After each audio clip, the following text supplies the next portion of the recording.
Hello friends, welcome to university thinkers. आपका हमारे channel university thinkers में बहुत बहुत स्वागत है। मैं हूं गुरप्रीत सिंह और हमारी आज की वीडियो एक इन्फॉर्मेटिव वीडियो है जिसमें हम आपको बताएंगे इंडिया के 10 ग्रेट टीचर्स के बारे में। फ्रेंड्स, हमने किसी भी टीचर को रैंक नहीं किया है, वहां गिवन नंबर सिर्फ एक स्लाइड नंबर है। चलिए फ्रेंड्स, शुरू करते हैं हमारी आज की वीडियो।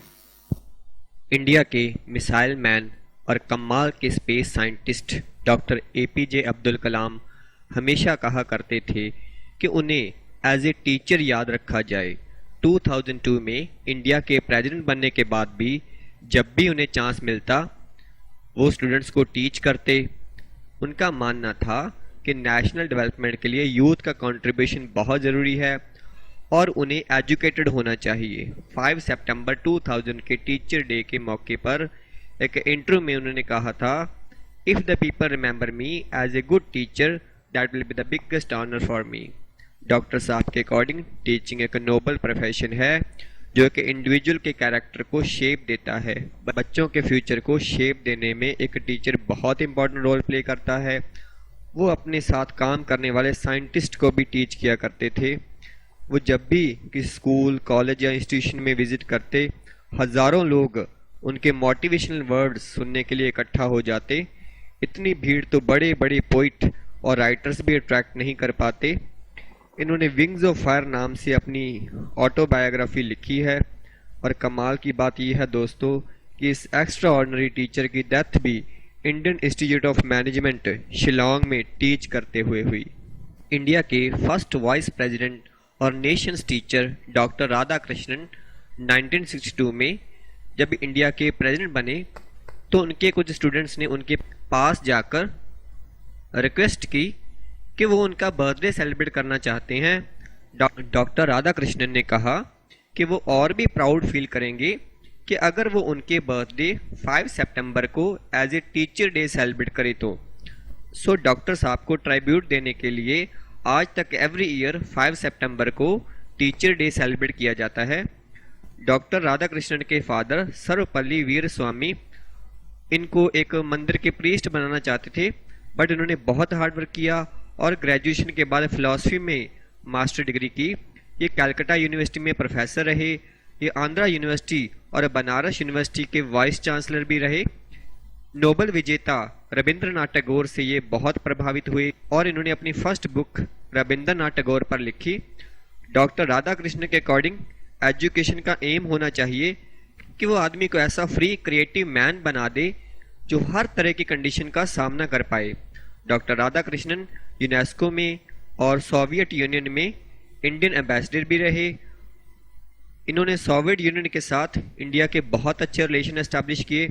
1975 में जब इनको टेम्पल्टन प्राइज मिला तो उसका सारा अमाउंट इन्होंने ऑक्सफोर्ड यूनिवर्सिटी को डोनेट कर दिया। ऑक्सफोर्ड यूनिवर्सिटी ने डॉक्टर राधा कृष्णन की मेमोरी में शेवनन स्कॉलरशिप सेटअप की। प्रेसिडेंट बनने के बाद भी ये अपनी सैलरी का ओनली 25% एक्सेप्ट करते थे और बाकी प्राइम मिनिस्टर रिलीफ फंड में डोनेट कर दिया करते थे। सावित्रीबाई फुले को इंडिया की फर्स्ट फीमेल टीचर माना जाता है। इन्होंने अपने हस्बैंड ज्योतिबा फुले के साथ पहला भारतीय स्कूल पुणे महाराष्ट्र में खोला। सावित्रीबाई और ज्योतिबा फुले ने उस टाइम अनटचेबल गर्ल्स के लिए स्कूल खोला जब इंडिया में कास्ट सिस्टम बहुत रिजिड था। ओनली हायर क्लासेस को ही एजुकेशन की परमिशन थी। सावित्रीबाई को खुद लोअर कास्ट की होने की वजह से शुरू में स्कूल एजुकेशन नहीं मिली। सावित्रीबाई और ज्योतिबा फुले ने लोअर कास्ट की अपलिफ्टमेंट, उनकी एजुकेशन, हेल्थ और सोसाइटी में उनकी जगह के लिए बहुत स्ट्रगल किया। इन्होंने उस टाइम की सोशल एवल्स जैसे कि फीमेल इन्फेंटिसाइड, बाल विवाह के अगेंस्ट आवाज़ उठाई। इन्होंने अपनी संस्था बाल हत्या प्रतिबंध गृह में प्रेग्नेंट विडोज, उनके बच्चों और अनाथ बच्चों को भी सहारा दिया। सावित्रीबाई और ज्योतिबा जब स्कूल में टीच करने जाते तो लोग उन पर गोबर और पत्थर फेंकते क्योंकि नीची जात के लोगों को पढ़ना और पढ़ाना मना था। इनके टीचिंग वाले काम की वजह से इनकी फैमिली ने भी इनको घर से निकाल दिया तब ज्योतिबा के एक फ्रेंड ओस्मान शेख ने इनको सहारा दिया। ओस्मान की सिस्टर फातिमा बेगम शेख पढ़ी लिखी थी। उसके साथ मिलकर सावित्री बाई ने उन्हीं के घर में पढ़ाना शुरू कर दिया। फातिमा बेगम शेख को इंडिया की फर्स्ट फीमेल मुस्लिम टीचर माना जाता है। सावित्री बाई और ज्योतिबा ने अपनी लाइफ टाइम में 18 स्कूल ओपन किए। इन हस्बैंड और वाइफ की अनटाइमली डेथ के बाद फातिमा शेख ने ही इनके काम को आगे बढ़ाया। नोबेल लॉरिएट रविंद्रनाथ टैगोर एक ग्रेट फिलोसोफर थे, म्यूजिक कंपोजर थे, नॉवलिस्ट थे, पेंटर थे और एजुकेशन में इनके आइडियाज़ रेवोल्यूशनरी थे। रविंद्रनाथ जी गुरुकुल टाइप की शिक्षा के फेवर में थे, जहां स्टूडेंट्स चार दीवारी में नहीं बल्कि ओपन एनवायरनमेंट में सीखते हैं। इनका मानना था कि कॉन्शियस इंटेलिजेंस से बच्चों का सबकॉन्शियस माइंड ज़्यादा एक्टिव होता है और हम अपनी लाइफ के मोस्ट इम्पॉर्टेंट लेसन्स एक्सपीरियंस से ही सीखते हैं। ऐसी लर्निंग से थकावट नहीं होती और स्टूडेंट्स एंजॉय करके सीखते हैं। गीतांजलि नामक पोएट्री कलेक्शन के लिए इनको नोबेल प्राइज़ मिला था और ये इंडियन नेशनल एंथम के रचयिता भी हैं। महात्मा गांधी जी ने इनको गुरुदेव टाइटल दिया था। स्वामी विवेकानंद एक सोशल रिफॉर्मर के साथ साथ ग्रेट टीचर थे और ये खुद एक ग्रेट टीचर स्वामी रामकृष्ण परमहंस के स्टूडेंट थे, जिनसे मोटिवेट होकर इन्होंने रामकृष्ण मिशन की स्थापना की। इनका मानना था कि एजुकेशन एक पावरफुल वेपन है जो सोशल चेंज ला सकता है। एजुकेशन एक कांस्टेंट प्रोसेस है और इसे लाइफ के सारे aspects material, physical, moral, intellectual, spiritual and emotional को कवर करना चाहिए। एजुकेशन का एम ह्यूमन माइंड में सुधार करना होना चाहिए। माइंड में कुछ फैक्ट्स भरना और इन्फॉर्मेशन डालना जो सारी उम्र डाइजेस्ट ही ना हो, वो एजुकेशन नहीं है। Ideas life building, man making और कैरेक्टर मेकिंग होने चाहिए। अगर आपने ऐसे 5 आइडियाज़ को भी अपनी लाइफ में असिमिलेट कर लिया और वो आपका कैरेक्टर का पार्ट बन गया है, तो आप उस पर्सन से ज़्यादा एजुकेटेड हो जिसने बुक्स की सारी लाइब्रेरी रट ली है। अगर सिर्फ इन्फॉर्मेशन को ही हम एजुकेशन बोलते तो फिर लाइब्रेरीज ही ग्रेट टीचर होती। लिविंग टीचर्स की क्या ज़रूरत है। इन्होंने इंडियन कल्चर को, इंडियन फिलॉसफी को वेस्टर्न वर्ल्ड में भी फेमस किया था।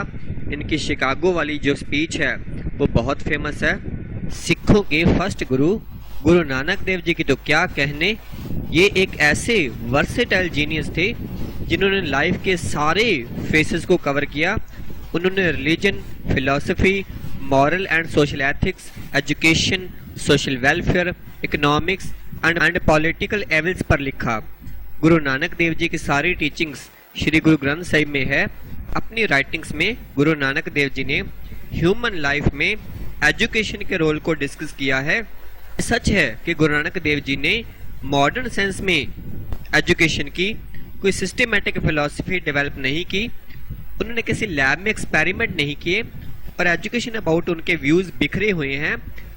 बट अगर हम गुरुजी के वर्क को स्टडी करें तो उनके जनरल फिलॉसफी और एजुकेशनल व्यूज़ में एक क्लोज रिलेशन मिल जाता है। गुरु नानक देव जी के अकॉर्डिंग एजुकेशन का एम होल मैन की डेवलपमेंट करना है। रियल एजुकेशन एक पर्सन को सेल्फ रियलाइजेशन और सेल्फ मैनिफेस्टेशन के काबिल बनाती है। बुक लर्निंग ट्रू एजुकेशन नहीं है। कश्मीरी पंडित धर्मदास संस्कृत लिटरेचर का बहुत बड़ा पंडित था और उसने बहुत सारी बुक्स को स्टडी कर रखा था।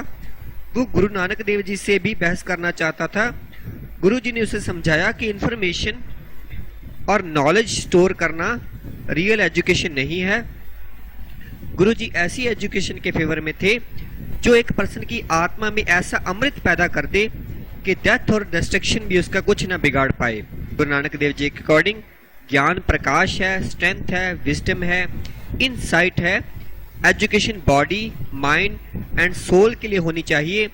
ये हमें अच्छे और बुरे में फ़र्क करना सिखाए। ये पर्सन को अपने लेवल पर एफर्ट्स करने के लिए मोटिवेट करे। वो एक्शन और लेबर में बिलीफ रखे। दूसरों की भलाई और स्पिरिचुअल अटैचमेंट ये यूनिवर्सल टीचिंग्स है। इसलिए गुरु नानक देव जी एक महान टीचर हैं। दोस्तों, आर्यभट्ट एंशिएंट टाइम के ग्रेट मैथमेटिशियन और एस्ट्रोनॉमर थे। ये नालंदा यूनिवर्सिटी में प्रोफेसर थे। इन्होंने trigonometry, algebra, concept of zero, place value system को डेवलप करने में इनका बहुत बड़ा कंट्रीब्यूशन था। इन्होंने सबसे पहले पाई की क्लोजेस्ट अप्रॉक्सीमेट वैल्यू फाइंड की। इन्होंने इनक्रेडिबली डेज की और ईयर्स की जो लेंथ है वो कैलकुलेट की। सबसे पहले इन्होंने एक्सप्लेन किया कि जो मून है और प्लैनेट्स है वो सनलाइट रिफ्लेक्शन के साथ शाइन करते हैं। इन्होंने अर्थ की रोटेशन और रेवोल्यूशन अबाउट भी कॉन्सेप्ट लिखे। इन्होंने आर्य सिद्धांत एंड आर्यभट्टम नामक फेमस बुक्स लिखी हैं, बट फ्रेंड्स इनकी सर्वाइविंग बुक्स यही हैं। इनके नाम पर इंडिया ने 1975 में एक सैटेलाइट लॉन्च किया था, आर्यभट्ट। बट फ्रेंड्स दुख की बात यह है कि स्टूडेंट्स को कहीं भी आर्यभट्ट अबाउट नहीं पढ़ाया जाता। चाणक्य एक ग्रेट इकोनॉमिस्ट थे, फिलोसोफर थे, थिंकर थे और ये इंडिया के फर्स्ट एम्परर चंद्रगुप्त मौर्य के टीचर थे। इनकी हेल्प और टीचिंग्स की वजह से ही चंद्रगुप्त मौर्य एक महान सम्राट बने। उन्होंने अर्थशास्त्र नामक एक बुक लिखी जिसमें उन्होंने ये बताया कि एक राजा कैसा होना चाहिए, उसमें क्या क्या क्वालिटीज़ होनी चाहिए और एक राज्य को कैसे चलाना है। बहुत ही डिटेल में बताया है और इससे सारी दुनिया को ही कंट्री गवर्नेंस अबाउट बहुत सी बातें सीखने को मिलती है। इनका मानना था कि अर्थली प्लेजर एंजॉय करने के लिए वेल्थ बहुत ज़रूरी है। उन्होंने एक अच्छी ऑर्गेनाइजेशन, उसके लीडर और मैनेजमेंट अबाउट बहुत कुछ डिटेल में बताया जो बिजनेस करने वालों के लिए बहुत इंपॉर्टेंट है। चाणक्य का मानना था कि एक बच्चे का से ही कैरेक्टर बनना स्टार्ट हो जाता है। 3 ईयर की एज से ही उसकी फॉर्मल एजुकेशन शुरू कर देनी चाहिए। स्टूडेंट्स को सिखाने वाला टीचर एक्सपर्ट होना चाहिए और स्टूडेंट्स को प्रैक्टिकल एंड थ्योरी दोनों सिखानी चाहिए। इन्होंने पॉलिटिक्स, इकोनॉमिक्स, एजुकेशन और ज़िंदगी के हर फील्ड में अपने विचार रखे हैं। कोई भी पर्सन चाणक्य नीति फॉलो करके सक्सेस गेन कर सकता है। महात्मा बुद्ध एंशिएंट इंडिया के एक फिलोसोफर थे, meditator, spiritual teacher and religious leader थे और ये वर्ल्ड रिलीजन बुद्धिज्म के फाउंडर थे। इनका बर्थ 5th सेंचुरी में हुआ था और ये शाक्य राजा शुद्धोधन के पुत्र थे, एक प्रिंस थे। चाहते तो आराम से एज ए किंग अपनी लाइफ स्पेंड कर सकते थे, बट वो लोगों के दुख देखकर उनका परमानेंट सोल्यूशन ढूंढने निकल पड़े। जब उन्हें वो ज्ञान मिल गया जो वो पाना चाहते थे तो वो बुद्ध कहलाए। उन्होंने 45 साल लोगों को टीच करते हुए बिताए। दुनिया के महानतम टीचर्स में से एक है गुरु द्रोणाचार्य। कुछ लोग मेरी इस बात से एग्री नहीं करेंगे क्योंकि गुरु द्रोणाचार्य ने एकलव्य का अंगूठा गुरु दक्षिणा में लेकर अच्छा नहीं किया, और दूसरा उन्होंने कर्ण के साथ भी पार्शियलिटी की, उसको शिक्षा ना देकर, और वो केवल राजकुमारों को ही टीच करते थे। और आप में से कुछ लोग गुरु द्रोण के बारे में सिर्फ इतना ही जानते होंगे कि वो धनुर्विद्या सिखाते थे, बट मैं आपको बता दूं फ्रेंड्स कि गुरु द्रोणाचार्य के गुरुकुल में 64 टाइप्स के आर्ट्स सिखाए जाते थे, जिसमें technological craft, martial arts, engineering, metallurgy, medicine, medical treatment by herbs, mean जड़ी बूटियों से इलाज करना, कारपेंट्री और मिनरोलॉजी तक सिखाई जाती थी। गुरु द्रोण ब्रह्मास्त्र का भी प्रयोग जानते थे और उन्होंने अपने स्टूडेंट अर्जुन को भी इसका ज्ञान दिया। और वो राजकुमारों को इसलिए भी टीच करते थे क्योंकि उनको आगे चलकर एक बड़ा राज्य चलाना होता था, और अगर राजा ही अज्ञानी हो, गलत हो, तो वो प्रजा के दुख का कारण बन जाता है, फिर चाहे उसके राज में लोग कितने भी पढ़े लिखे क्यों न हो। गुरु द्रोणाचार्य की भूमिका हमें ये सिखाती है कि भारत में एक शिक्षक होना कितना कठिन है। वो आज भी बहुत सारे टीचर्स के मार्गदर्शक हैं। फ्रेंड्स, आप अपने फेवरेट टीचर का नेम कमेंट सेक्शन में ज़रूर लिखिएगा। और एक प्यारी सी रिक्वेस्ट ये है फ्रेंड्स कि आप हमारी वीडियोस को लाइक करें, शेयर करें, और हमारे साथ बने रहने के लिए आप हमारे चैनल यूनिवर्सिटी थिंकर्स को अभी सब्सक्राइब कर लें। आपने अपना वैल्यूएबल टाइम, प्रेशियस टाइम हमारी इस वीडियो को दिया, हमारे इस चैनल को दिया, उसके लिए आपका बहुत बहुत धन्यवाद। मिलते हैं फ्रेंड्स नेक्स्ट वीडियो में। Thank you every